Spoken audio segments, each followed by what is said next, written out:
And it's not state action that solves problems. The state is not your mother or father. You're not a child. The state doesn't know. And in Brazil, I make the joke that the best example of this, in one word, is Brasilia.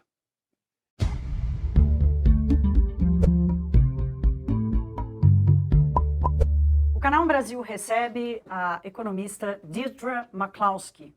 Ela é americana, está passando uma semana no Brasil, foi professora dos Chicago Boys, teve vários encontros aqui no Brasil com empresas, eventos, seminários, participou de várias palestras e, claro, reservou um tempinho para conversar com a gente aqui no UM Brasil. E eu já começo agradecendo. Thank you very much for your time with us. I'm extremely glad to be. I'm always glad to be in Brazil. That's good to know. And the food's good and the people are better. Good to know. Thank you very much. So you spent these days in Brazil, and we know that you always say that you don't follow what happens in Brazil all day. No. But what vision do you have from Brazil now after these days that you spent here and all the talks that you had? Well, I would hope that Bolsonaro would lighten up on the cultural side, on the side of. I wish he would be a consistent liberal. I don't think he is. I think basically he's a conservative. So his economic policies, some of them seem okay to me. Fine, deregulate, allow the vitality of the Brazilians to come through. But then he says nasty things about homosexuals and wants to support the church and all that kind of stuff, and I don't like that. 2 years ago, when you were here, you said that Brazil was facing a good opportunity to have a liberal agenda. That's right.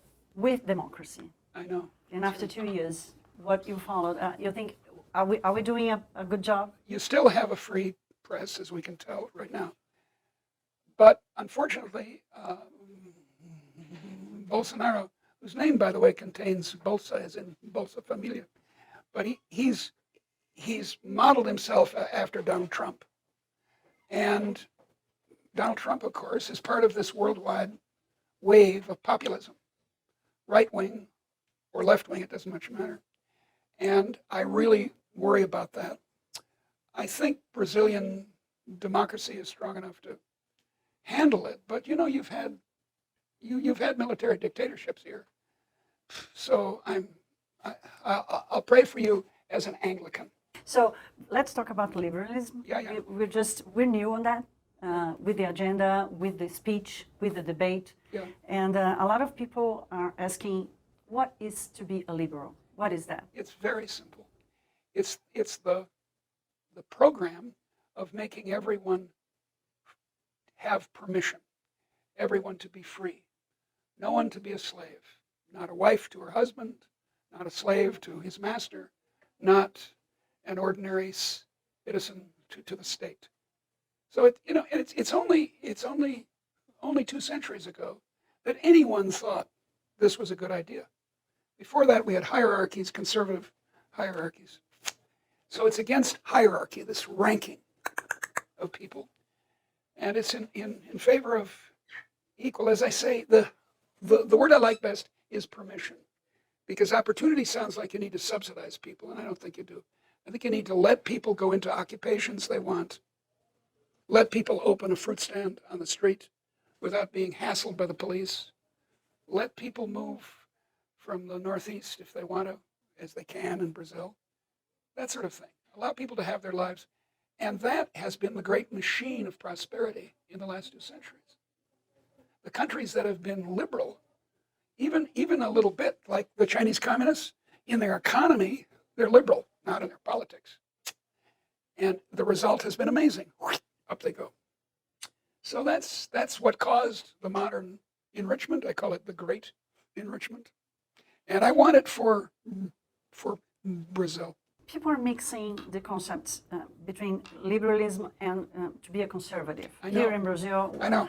This is the speech. I'm a liberal in the economy, the Chinese, and I'm a conservative. Yeah, and that's no good. Liberty is liberty is liberty. If you don't think that transgendered people should be able to be transgendered, or you don't think that the newspapers should be allowed to say what they want, then you're not really an enthusiast for freedom, for liberty. It's strange because in the Western Hemisphere, the word liberal has this very strange history. In your country and in Latin America generally, it is conservative. In my country, it's left-wing and has been for about 100 years. So social democrats like Bernie Sanders in the United States are called liberal. No, they're not. They want people to be free as gays or women or whatever, but they don't want them to be free in the economy. And I think liberty is liberty is liberty. And how to manage or how to balance the liberalism itself with challenges that we have in Brazil, for instance, the poverty? The best welfare program for poor people is economic growth. China under Mao, $1 a day, $2 a day. Now its income per head is about the same as in Brazil. And indeed in Brazil, in 1800, $1 or $2 a day per person in modern prices, you know. And now it's about $33 a day. Letting people work, letting people do things, try out things. That's the formula. Where I have a book that's coming out next fall that kind of summarizes it. It's called "Leave Me Alone and I'll Make You Rich." And what is that It's about? about liberalism. It's in fact a summary, a kind of popular summary of a trilogy I did on economic history, showing this to be true, showing that what made for the modern world was liberty. Because as I emphasize, it was new in the 1700s, in northwestern Europe only, and then spread to the world. And it's not state action that solves problems. The state is not your mother or father. You're not a child. The state doesn't know. And in Brazil, I make the joke that the best example of this in one word is Brasilia. You know, I'm from Brazil, but I get what you you're know saying. what I'm saying. Yeah, I know. And I kind of agree with you. Most Brazilians do. But talking about poverty, you know, every time we talk about inequality and poverty, there's this sensibility involved on it. Because we look to poor people and we say, wow, we need to do something for them. Because there's the door of the opportunity, which is closed most of the time in countries like Brazil. So how to... it's closed not by capitalism. It's not liberal capitalism that closes it, it's the state. For example, the minimum wage, not the Bolsa Familia, which I'm in favor of, but minimum wages and obstacles to joining unions or joining certain occupations. I think of my own country. My own country, to become a hairdresser, which I desperately need, you have to go to school and get a license, and it's a state license and so on. That's crazy. That should be an open opportunity for poor people, or rich people for that matter. And so it turns out that many of the reasons that poor people are still poor, most of them actually are coming from the state. If the state supports monopolies, for example, as it often does, that raises the price of gasoline or something, and ordinary people are hurt. So that's one point. But the other point is, I'm a Christian liberal. As I said, I'm an Anglican. And I believe I have an obligation to poor people. And I give money to my church, which gives it to poor people. So I'm taking responsibility for it. But it's not handouts to the poor that the poor need. It's work. I don't mean slave work. I mean work that they can advance in. And that's what a vibrant economy provides. And here's the look. I love Brazil. I don't know it very well. I don't speak Portuguese. I'm stupid. But I also love another country in the Southern Hemisphere, South Africa. Both of you have antique economic policies where you think that investment is what makes people rich. No, it doesn't. What makes people rich is new ideas. India and China, instead of growing at 2%, 3%. They're growing at 6 to 12% per year. That's what you want. You want to adopt the liberalism of India since 1991 and China, at least in the economy, since 1978. So how can we do this transition? Because here we have antique policies, Yeah. and we have this. It's like a culture Yeah, it is. that we need the state. And Yeah. we kind of want the state I know. to make decisions, I not know. to be not to take care of us, but to make decisions. But that's the and problem. how is the transition? The problem, Process? what I have to persuade people, and you and people who want to help this situation, is to persuade people to want to be adults, want to be grown-ups. Because stateism, if you call it that, is the theory that everyone's a child and mama and papa state are to take care of them. And, to take an example, Argentina, since Juan Perón has been like this. And it's a disaster for Argentina. And it's not very good for your country or mine to have this dependence. What we got to do is get people to want to be adults. And that doesn't mean, oh, go, you're poor, I don't care, I'm not going to help you. No. Help people, really help them. And the best way, as I said, I like the Bolsa Familia. By the way, Bolsonaro's name contains Bolsa. Yeah, he's not the one that created it. I know he was didn't. Lula. Yes, I know, I understand that. But they're actually, enemies, actually. But actually, he's increased it. Yes. And that's a good thing. But anyway, I'm in favor of the Bolsa Familia for poor people, not for people like me. Of course. But I want real help, not just to signal how virtuous I am by loving poor people, so I give them subsidies. No. Well, let's take another example. Foreign trade protection. Yeah, which Brazil is one of the most closed countries in But Trump the open market. Trump has done the same thing. He's, these stupid trade wars that he has with China, which, by the way, has been very good for Brazilian soybeans. Yeah, it was Yeah. until 15 January. We'll see. With the new agreement. Don't count it out, because once people have moved, it's hard to move back. But so what protection does is subsidizes or protects one group of people at the expense of everyone else.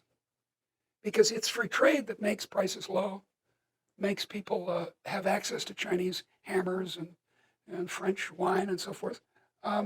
Whereas it's very unfair. It's very unequal to have protection for various things. You have companies that can compete in the world market. Your airplane company, the ones that's so good, it's such a good company.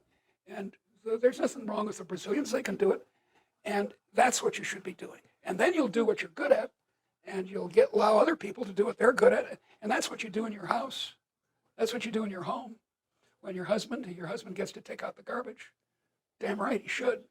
And you specialize in something else, that's good. We started a process here in Brazil to manage this state of ours, like with the fiscal reforms, and we have a big agenda with new reforms, because we need to continue adjusting the fiscal policy and the cost of our state, which is very high. And beside that, we have this debate about the tools that we need to have, since the state will be minor, will be less relevant for the economy. And the debate in Brazil is that the match tool is education. What do you think about that? Because we lack of a good education in Brazil, and since the state is not going to be there anymore, so if we need even poor people to make the right decisions and to have the liberty to decide and have new ideas. I think poor people are capable of taking care of themselves. Poor people know where the good jobs are. But what is the role of the education in this process? Depends on what level of education you're talking about. I think you and I should be taxed to pay for elementary education. I don't think the state should provide it. Just because we pay for it doesn't mean that teachers should be state employees. But I think the state should inspect it to make sure you haven't set up, madrasas and bad education. But that's the only role of the state that I would think would be smart. But the education is used as an excuse in South Africa And I think it's true here too. In South Africa, they have a high minimum wage. Why is that? Because there are a lot of poor people in South Africa. Well, that's to protect the trade unions. The Congress of South African Trade Unions demanded it. And they played an honorable role in the fight against apartheid, and so the government indulges them.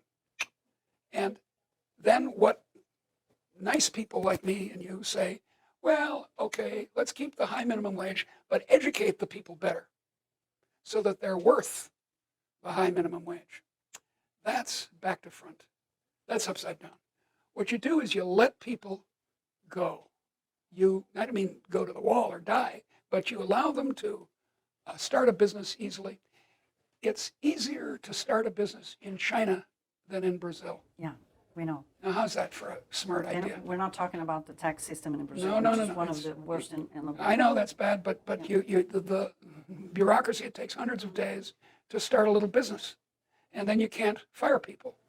This is true in South Africa too. Yeah. So you're crazy if you're a small business person. You're We out don't of have your tools mind. we don't have tools to manage the economy in its cycles. We don't have tools to do that. The whole tool talk and managing the economy. I want people to stop thinking that way. Now, when I was young, I believed it. I was a Marxist first, and then I learned to be an economist. I was kind of an economic engineer. This is back in the 60s. And I thought, yes, we Harvard students, we're going to go down to Washington and fine-tune the economy. We're going to run your life. I was a kid. And it didn't work very well, and it's not a good idea. The state doesn't know. The state is not your wise parent. You are not a child. Let adults make their own decisions. And on the whole, poor people, whether they have a high school degree or certainly a college degree or not, are perfectly capable of taking care of themselves in the sense of choosing professions. They want to be electricians, they become electricians. And how to grow? How to grow like that? Because we're talking about psychology and anthropology and sociology. There's this whole kind of a. But that grows. Thinking. It grows. Look, when I was a young economist. But what is the key that? The key is letting people alone. And this is what's happened in China. It comes with the state, with the government speech, like we're going out. Yep, and that's what happened. That's what happened. That's what happened in China in 1978 and happened in India in 1991. They didn't walk away from the country. They didn't go to Switzerland, although I wish some of them had. But they stopped micromanaging the economy. Now, under Mao or under the Gandhis and Nehru, the whole idea was socialism. The whole idea was, we wise people in Beijing or Delhi, we're going to have 5-year plans. And we're going to do it. We're going to invest. We all thought investment was the way of the future. Investment is not the point. Ideas are the point. Smart, new ideas. That camera, 30 years ago, that camera would be this size. Now it's tiny, and it'll get even smaller. And it does the job it's doing even better than it does. That comes from some person thinking about it. And it doesn't have to be fancy stuff like cameras. It can be deciding to set up a hairdressing salon in the neighborhood. And if the local government is preventing that, as they commonly are, the poor people are made worse off. So let the people do it. Because I'm an economic historian, and I've studied why we're rich. And I finally came to the conclusion that it's not because of investment. It's not because of exploitation. It's not what the right says. It's not what the left says. It's letting ordinary people have a go, as the English say. And if you let them, they say, oh boy, I can have a go. Oh, let's see, I wonder if I can do a new way of hairdressing, or I wonder if I can make coffee better, or I remember I can improve the lighting. They go crazy, and that's what happened after 1800. What about the stability of the economy? Because we're new on that too. Yeah. Our currency has 25 years. Yeah. And we have this interest rates lower. We never thought we could have a 4 or 5. Because 5%. you've stopped having inflation. Yeah. This is the better environment to get free of the state. It's a condition. It's a precondition to... You're asking now about macroeconomic policy. And so far I've been talking about microeconomic policy, how markets work, little markets. Now you're asking about things like inflation, the national debt, the size of the surplus, blah, blah, blah. And what's happened since the 1930s, all over the West, including Brazil, is that we become obsessed with attempting to smooth out the business cycle. And that would be easy if economists knew what caused the business cycle. But I'm here to tell you that they don't. And if an economist comes to you and says, oh yeah, I know what causes it. It's real business cycles, or it's the money supply, or it's blah, blah, blah, that's baloney. That's nonsense. They don't know. We don't know. And if you don't know where a car is going, it's crazy to try to steer it. If it's just randomly going here, look, I think the business cycle is caused by psychological cycles of enthusiasm and pessimism. And I can make a fairly good historical case that that's so. But then there's nothing you can do about it. And I don't, the problem is we were traumatized by the Great Depression of the 1930s. And then many of us have been re-traumatized by 2008. And we got to let this idea that people in your hometown, in Brasilia, or in Washington, where I'm going to be on Sunday, know what they're doing. We've got to get rid of that idea. They don't know. Believe me. In fact, I once wrote a book called... It's scary. I know it is. Because it's like being an adult. Being an adult is scary. If you have your mama and papa, then you don't have to be frightened. But I once wrote a book called If You're So Smart. It hasn't been translated into Portuguese, but into Spanish. And my point was that if the people in Brasilia and Washington knew what they were doing, they wouldn't go to Brasilia and Washington to run the economy. They'd go get rich. Wouldn't you? If you knew when the business cycle was turning, you could make an unlimited fortune. Buy a Caribbean island. Come on. So the idea that people can steer the economy is a basically foolish one. We just had the meeting in Davos, the Yeah, World yeah. Economic Forum, Yeah, and yeah. they're trying to change the narrative, like Yeah, yeah. the green capitalism or That's nice. the fight That's nice. against inequality and Yeah, policy and capitalism and that. What do you think about that? Well, I think I'm worried about global warming, and I think there are a bunch of sensible things we can do. My favorite example is Margaret Thatcher and the ozone hole. The ozone hole was caused in part by hairspray. Margaret Thatcher, the conservative Prime Minister of Britain, was a very big user of hairspray. Yeah, with that hair. It was the big hair, like a helmet. Big hair like a helmet. And she led the charge to make up sensible policies to get rid of air conditioning fluid, which was the main problem, and hairspray that worked by the stuff that causes the hole. There are sensible things we can do. I do not believe, as many people in Davos who I heard, and lots of people think it's an existential crisis and that we're doomed. I do not believe that. I think that's wrong and dangerous. Is there a shame there? Like there's a shame of the rich countries that are producing a lot of the carbon, and they're ashamed, but they're saying, oh, I mean, here's a good example. The Germans want to get rid of carbon fuels. Next door are the French. The French have safe, cheap atomic energy. But the Germans are terrified of atomic energy because they're left-wing, at least a lot of them are, the Green Party and so forth.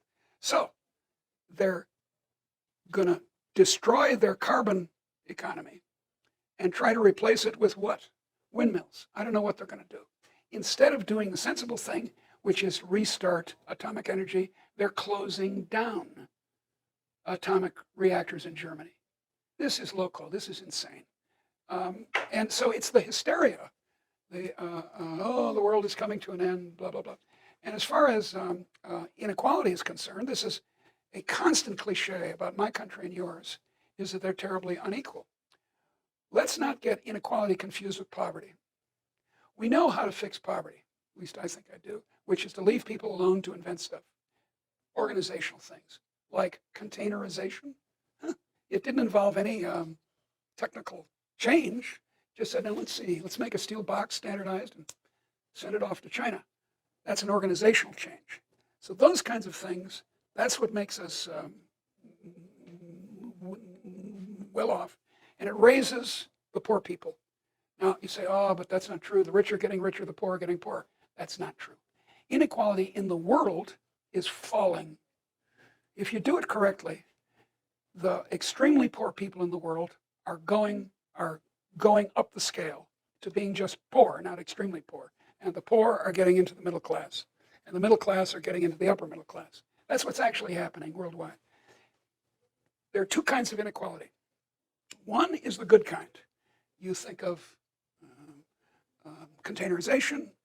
Your name is Malcolm McLean, 1956 in North Carolina. You say, that's a good idea. That's the good kind. And Malcolm McLean, I take it, made a lot of money. So did Walt Disney make a lot of money by thinking up Mickey Mouse. Good for Walt. We're better off. We pay voluntarily for Mickey Mouse. Walt and his children become very rich. That's the good kind. Because it means that both the customers are getting better off, and the inventor, the entrepreneur, makes money, and then that attracts entry. It attracts other entrepreneurs. So you get Bugs Bunny on top of Mickey Mouse. and you get air freight as well as shipping freight. So that's the good kind. The bad kind is stealing. Corruption.